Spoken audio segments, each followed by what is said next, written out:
पंडित भंवरलाल जी शर्मा पूरे जीवन पर्यंत समाज की सेवा करते रहे। राजनीति के माध्यम से उन्होंने पूरे प्रदेश में नहीं बल्कि पूरे देश में नाम कमाया।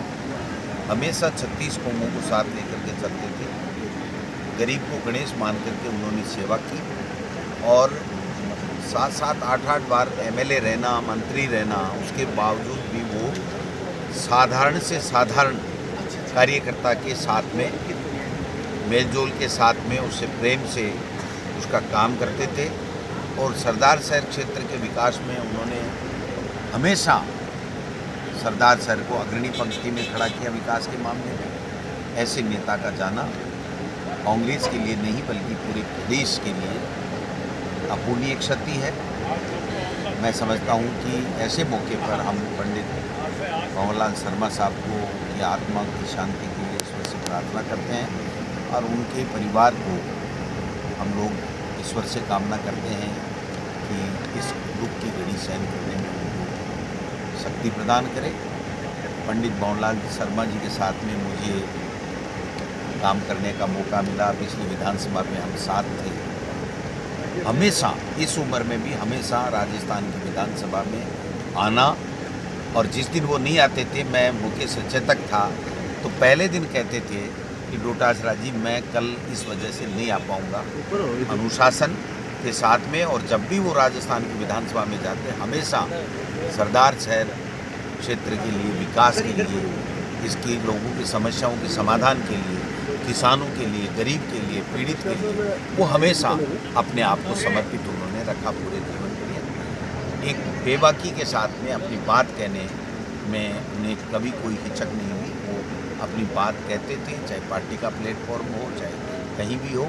और एक समाज विशेष की बागडोर उनके हाथ में वर्षों तक रही, लेकिन उनकी एक खूबी थी कि उस समाज के अलावा भी सर्व समाज की वो बात करते थे और सर्व समाज के कल्याण की वो बात करते थे। ये जो उनमें खूबी थी, ये उनको और ज़्यादा महान बनाती।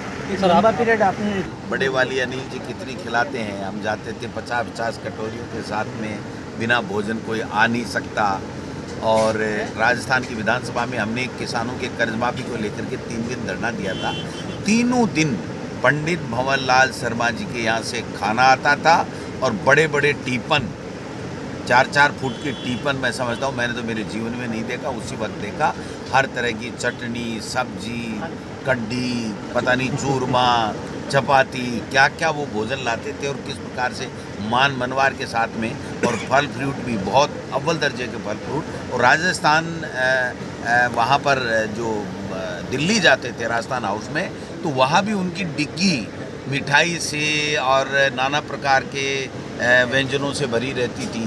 और राजस्थान हाउस में भी वो जब भी जिस रूम में रहते थे, पता लगता कि यहाँ पर कौन कौन एमएलए है, कौन राजनीति में रहने वाले हैं, तो उनके यहाँ फ्रूट भेजना, मिठाई भेजना और उनकी मान मनवार करना, मैं समझता हूँ ऐसे जी की कमी में बहुत खलेगी, राजस्थान पूरे को खलेगी। एक माइंड सही बात है, ये इनकी बहुत बड़ी खासियत थी जो बहुत विरले कम लोगों में मिलती है।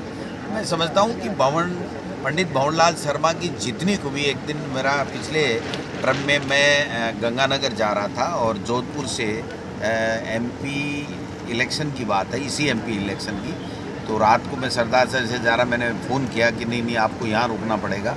तो मैं उनके घर पे रुका, पास में बैठ कर के खाना खिलाना और पूरी तसल्ली के साथ में पूरी राजनीति की बात करना, पूरे क्षेत्र की बात करना, अपनी बात करना।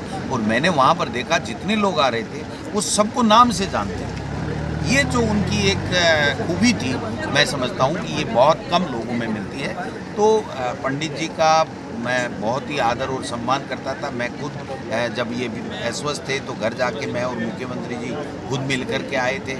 और अभी भी कुछ दिन पहले तक बात होती रहती थी, उनकी आवाज़ थोड़ी अस्पष्ट ज़रूर आती थी, लेकिन उनका जो आशीर्वाद था वो मिलता रहता था। मदिरा लेकर के मेरे घर में जब मैं प्रदेश अध्यक्ष बना और मैं जो मंत्री था, तो खुद आते थे। मैं कहता पंडित जी मैं आ जाऊंगा, कि नहीं मैं आऊँगा, और मदिरा लेकर के वो स्वागत करते हुए आते थे। तो उनका ये जो प्यार और आशीर्वाद है वो हमेशा हमें मिलेगा।